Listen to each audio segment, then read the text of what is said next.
Bismillahirrahmanirrahim. Assalamualaikum warahmatullahi wabarakatuh. Waalaikumsalam warahmatullahi wabarakatuh. Selamat pagi anak-anak. Pagi Bu. Bagaimana kabarnya hari ini? Alhamdulillah sehat. Ya, alhamdulillah. Hari ini nihil ya. Apa ada yang tidak masuk? Masuk semua Bu. Ya, alhamdulillah. Semoga senantiasa kita selalu dalam lindungan Allah Subhanahu wa taala. Nah, setelah kemarin kita telah belajar usul fikih mengenai khas dan amr, hari ini kita akan belajar materi baru ya anak-anak, yaitu tentang mujmal dan mubayan. Ada yang sudah tahu apa itu pengertian dari mujmal dan mubayan? Saya Bu. Ya, silahkan. Mujmal itu lafal yang belum jelas, sedangkan mubayyan itu lafal yang sudah jelas. Ya, betul sekali Mbak Lina, yaitu mujmal itu lafal yang belum jelas, sedangkan mubayan itu lafal yang sudah jelas. Nah, mujmal yaitu lafal yang belum jelas artinya, yang tidak dapat menunjukkan arti yang sesungguhnya jika tidak ada keterangan lain yang menentukannya. Sementara ulama usul fikih yang lainnya mendefinisikan mujmal sebagai lafal yang maknanya mengandung keadaan dan beberapa hukum. Lafal mujmal ini yaitu lafal yang samar dari segi sikot sendiri, tidak menunjukkan arti yang dimaksud, tidak pula dapat ditemukan qarinah yang dapat mengantarkan kita memahami maksudnya. Tidak mungkin pula dapat dipahami arti yang dimaksud kecuali dengan penjelasan dari syar'i atau pembuatan hukum sendiri. Dalam hal ini, dalam hadis yaitu hadis Nabi Muhammad SAW. Nah, mujmal adalah suatu lafal yang belum jelas, yang tidak dapat menunjukkan arti yang sebenarnya apabila tidak ada keterangan lainnya yang menjelaskannya. Penjelasan ini disebut nanti yaitu al-bayan. Ketidakjelasan ini disebut dengan ijmal. Nah, yang selanjutnya yaitu mengenai materi yang selanjutnya yaitu mengenai contoh-contoh dan juga sebab-sebab dan hukum mujmal. Nanti akan dijelaskan oleh anak-anak sendiri ya. Nanti anak-anak bisa belajar dulu di LKS, terus nanti kalian bisa bacakan. Nah, anak-anak kan tadi sudah Ibu suruh baca materi di LKS ya. Untuk selanjutnya, salah satu bisa maju ke depan untuk menjelaskan materi mengenai contoh, sebab dan juga hukum mujmal. Silahkan Mas Lutfi maju ke depan. Baik Bu, terima kasih. Yang tadi contohnya ya, contoh tentang mujmal. Yang pertama itu di surat Al-Baqarah ayat 228. Wanita yang ditalak hendaknya menahan diri menunggu 3 kali quru. Lafaz guru ini disebut mujmal, mempunyai 2 arti yaitu haid dan suci. Selain itu, makna di antara 2 macam arti ini dikehendaki oleh ayat tersebut diperlukan penjelasan yaitu bayan. Itulah contoh ijmal dari lafaz tunggal. Contoh selanjutnya yaitu lafaz muqarrab, susunan kata-kata terdapat dalam surat Al-Baqarah 237. Dalam ayat ini masih terdapat ijmal tentang menentukan yang dimaksud orang yang memegang kekuasaan atas ikatan pernikahan itu mungkin yang dimaksud suami atau wali. Selain itu, untuk menentukan siapa di antara kedua yang dimaksud pemegang ikatan nikah diperlukan bayan. Yang selanjutnya yaitu mengenai sebab-sebab adanya mujmal. Yang pertama, kata-kata tunggal. Contohnya yang pertama adalah isim, yang kedua fi'il, yang ketiga huruf, yang selanjutnya adalah huruf yang menentukan goyah atau berarti beserta. Yang kedua adalah susunan kata-kata, jumlah atau tarkib. Kategori yang dimaksud adalah sebagai berikut. Termasuk mujmal ialah lafaz-lafaz pengertian bahasa dipindahkan oleh syar'i dari pengertian aslinya kepada pengertian-pengertian khusus menurut istilah syara'. Yang kedua, apabila di dalam nas syara' terdapat lafaz di antara lafaz tersebut di atas lafaz mujmal atau global pengertiannya sampai arti penafsirannya terdapat lafaz itu syar'i sendiri. Karena itu datanglah susunahnya berbentuk amal perbuatan dan ucap untuk menafsirkan atau menjelaskan arti sholat dan menjelaskan rukun-rukun serta syarat-syaratnya dan bentuk pelaksanaannya. Yang ketiga adalah seperti dalam hadis Bukhari dari riwayat Abu Quraisy, Rasulullah bersabda, "Sholatmu kamu bagaimana kamu melihat aku sedang sholat." Yang ketiga, yang terakhir adalah termasuk mujmal ialah lafaz asing yang ditafsirkan oleh Nas sendiri dengan arti yang khusus seperti lafaz Al-Qur'ah dalam firman Allah yang terdapat di surat Al-Qari'at ayat 1 sampai 4. Yang selanjutnya yaitu hukum lafaz mujmal.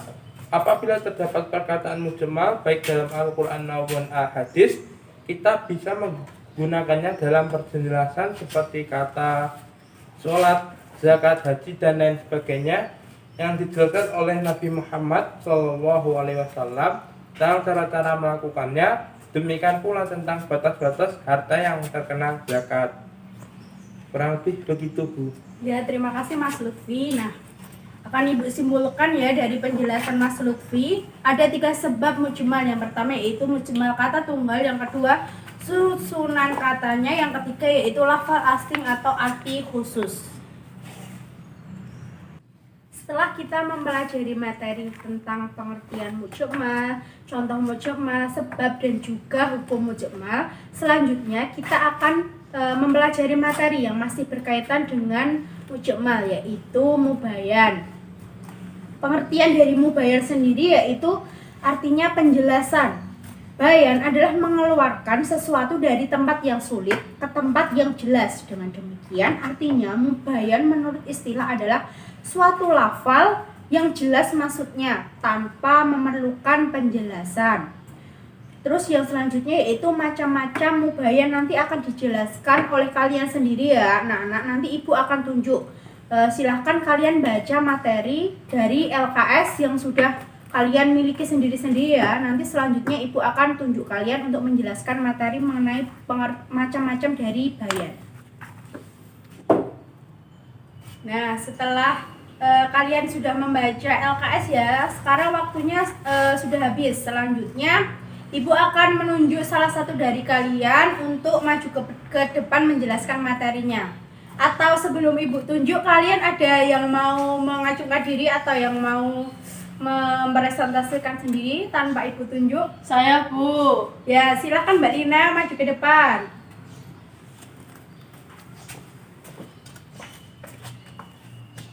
Oke. Dari yang saya baca tadi, macam-macam mubayan tadi ada 5. Yang pertama, bayan dengan perkataan sebagaimana firman Allah itu terdapat dalam surat Al-Baqarah ayat 196 yang berbunyi, maka wajib berpuasa 3 hari dalam masa haji dan 7 hari lagi apabila kamu telah pulang kembali, itulah 10 hari yang sempurna. Lafal 7 dalam bahasa Arab sering ditujukan dengan menggunakan arti lain untuk menjelaskan 7 yang betul-betul 7. Allah Subhanahu wa taala mengiringi dengan kalimat 7 yang sempurna, yaitu 7 ditambah 3 berjumlah 10 yang sempurna. Kemudian macam-macam bayan yang kedua, bayan dengan perbuatan sebagaimana sabda Nabi Muhammad yang diriwayatkan oleh hadis riwayat Bukhari yang berbunyi dari Ibnu Maliki Ibnu Huwairits radhiyallahu berkata, Rasulullah Shallallahu alaihi wasallam bersabda, "Salatlah kamu sebagaimana kamu melihat aku sedang salat, atau seperti salatku." Hadis riwayat Bukhari. Cara salat dijelaskan dengan perbuatan oleh Nabi Muhammad Shallallahu alaihi wasallam, yaitu beliau mengerjakan sebagaimana cara beliau mengerjakan sambil menyuruh orang untuk menirukannya. Karena itu, penjelasan seperti ini disebut bayan dengan perbuatan. Kemudian macam-macam bayan yang ketiga, bayan dengan isyarat. Sebagaimana penjelasan yang juga dijelaskan oleh Nabi Muhammad SAW tentang jumlah hari dalam 1 bulan dengan mengangkat jari beliau. Penjelasan ini diberikan kepada sahabat dengan mengangkat ke 10 jari beliau 3 kali, yaitu 30 hari, mengulangi sambil membenamkan ibu jarinya pada kali terakhir. Maksudnya bahwa bulan Hijriah itu kadang-kadang 30 hari atau 29 hari. Kemudian Macam-macam bayan yang keempat, bayan dengan meninggalkan sesuatu sebagaimana sabda Nabi. Sabda Nabi ini diriwayatkan oleh Ibnu Hibah yang berbunyi adalah akhir dua perkara Nabi Muhammad SAW, tidak berwudu karena makan apa yang dipanaskan oleh api. Hadis riwayat Ibnu Hibban. Hadis ini sebagai penjelasan yang menekan bahwa Nabi Muhammad SAW tidak berwudu lagi setiap selesai makan daging yang dimasak. Kemudian macam bayan yang terakhir atau yang kelima, bayan dengan diam, seperti kisah Uwaimir al-Ajalani ketika bertanya kepada Rasulullah SAW tentang istrinya yang selingkuh. Maka Rasulullah SAW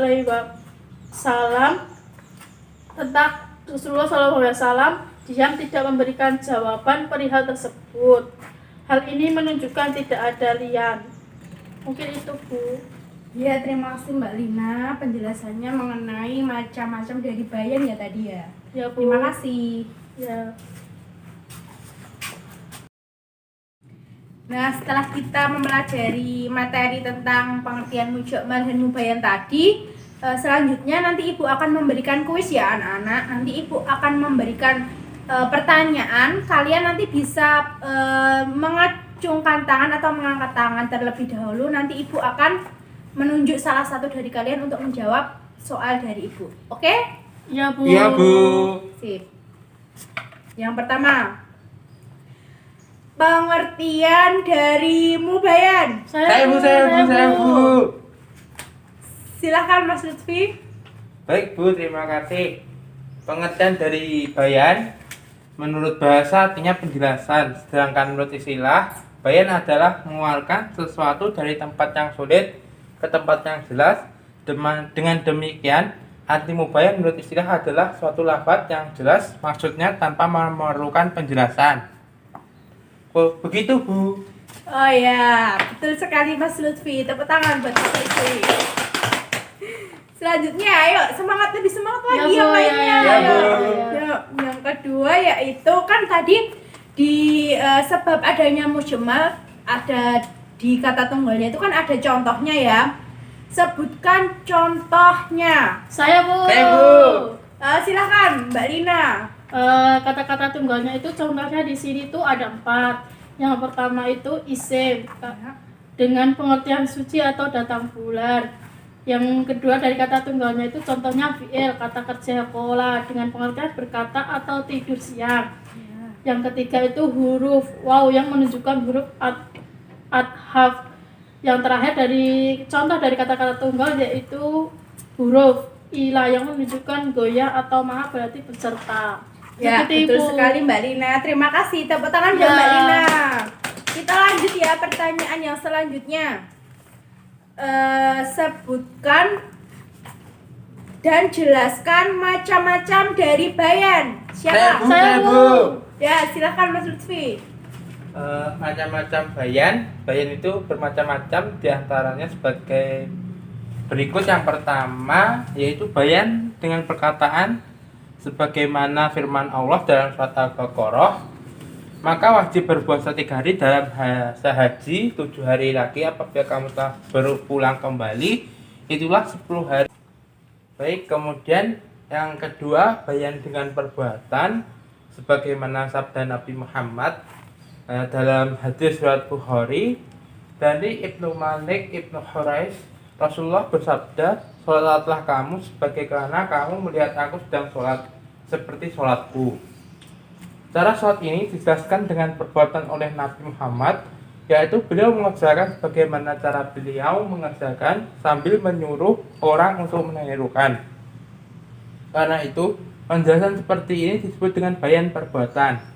Yang ketiga adalah bayan dengan isyarat, sebagaimana penjelasan Nabi Muhammad SAW tentang jumlah hari dalam 1 bulan dengan mengangkat jari beliau. Penjelasan ini diberikan kepada sahabat dengan mengangkat 10 jari beliau ketiga, yaitu 30 hari, mengulanginya sambil menggunakan ibu jari pada kali terakhir.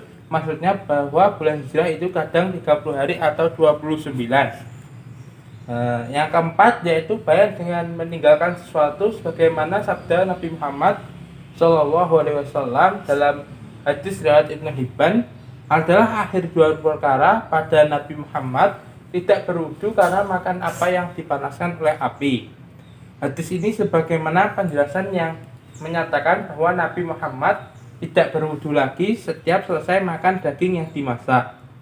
Yang kelima, bayan dengan diam seperti kisah Uwaimir al-Jali ketika bertanya kepada Rasulullah tentang istrinya yang selingkuh, maka Rasulullah diam tidak menentukan jawab perihal tersebut. Hal ini menunjukkan tidak ada li'an setelah turunnya ayat tentang li'an. Kemudian Nabi bersabda, yaitu ayatnya Kuda unzila fi wa fi sahibatika Qur'ana wala ana bainahuma. Lihat Abu Dawud An-Nasai. Kurang lebih begitu, Bu. Ya, terima kasih Mas Lutfi. Kita lanjut aja ya pertanyaan yang selanjutnya, yaitu tentang pengertian dari mujmal. Siapa? Saya, Bu. Saya, Bu. Ya, silakan Mbak Lina. Mujmal itu menurut bahasa artinya global atau terperinci, sedangkan menurut istilah definisi mujmal ini adalah lafal yang belum jelas artinya, yang tidak dapat menunjukkan arti yang sesungguhnya jika tidak ada keterangan lain yang menentukannya. Kurang lebih seperti itu, Bu. Ya, terima kasih Mbak Lina. Ya, lanjut ya, dengarkan. Yang selanjutnya yaitu jelaskan kategori lafal mujmal menurut Abdul Wahab Khilaf. Saya, Bu. Saya, Bu. Saya, Bu. Saya, Bu. Saya, Bu. Ya, silakan Mbak Lina. Menurut Abdul Wahab Khilaf itu kategori yang termasuk dalam lafal mujmal itu yang pertama itu termasuk mujmal ialah lafal-lafal yang pengertian bahasa dipindahkan oleh syari dari pengertian aslinya kepada pengertian khusus menurut istilah syara, seperti lafal sholat, zakat, haji, riba, dan lain-lain yang oleh syari dikehendaki dengan makna syara secara khusus, bukan makna yang bahasa. Kemudian kategori yang kedua menurut Abdul Wahab Khilaf, yaitu apabila di dalam nas syara terdapat lafal di antara lafal-lafal tersebut di atas. Lafal itu mujmal atau global pengertiannya, sampai ada penafsiran terhadap lafal itu oleh syari sendiri. Karena itu datanglah sunnah yang berbentuk amal perbuatan dan ucapan untuk menafsir atau menjelaskan arti salat dan menjelaskan rukun-rukunnya serta syarat-syaratnya dan bentuk pelaksanaannya. Yang terakhir kategorinya Rasulullah Shallallahu Alaihi Wasallam bersabda dari Ibnu Malik Ibnu Huwairis radhiyallahu anhu berkata, Rasulullah SAW bersabda, salatlah kamu sebagaimana kamu melihat aku sedang salat seperti salatku. Hadis riwayat Bukhari. Seperti itu, Bu, penjelasannya. Ya, terima kasih Mbak Lina. Ya. Dan untuk anak-anak yang lainnya yang sudah berpartisipasi dalam pembelajaran hari ini, untuk yang selanjutnya Ibu akan menyimpulkan tentang materi hari ini, yaitu mujmal dan mubayyan. Nah, pengertian mujmal tadi yaitu lafal yang belum jelas, dan juga sebab-sebab adanya mujmal tadi kan ada 3 ya. Yang pertama kata tunggal, yang kedua susunan katanya, yang ketiga lafal asing.